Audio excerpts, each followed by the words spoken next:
ನಿಮ್ಮ ಬಳಿ ಒಂದು ಮುಖ್ಯವಾದ ವಿಷಯ ಪ್ರಸ್ತಾಪಿಸುವುದಿತ್ತು.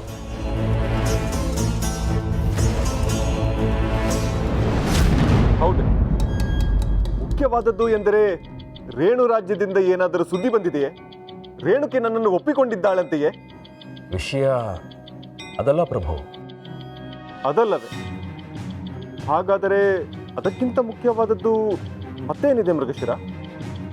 ನಾನು ಹೇಳುವ ವಿಷಯ ಕೇಳಿ ನಿಮಗೆ ಕೋಪ ಬರಬಹುದು, ಆದರೆ ನಾನು ಆ ವಿಷಯ ಹೇಳಲೇಬೇಕು.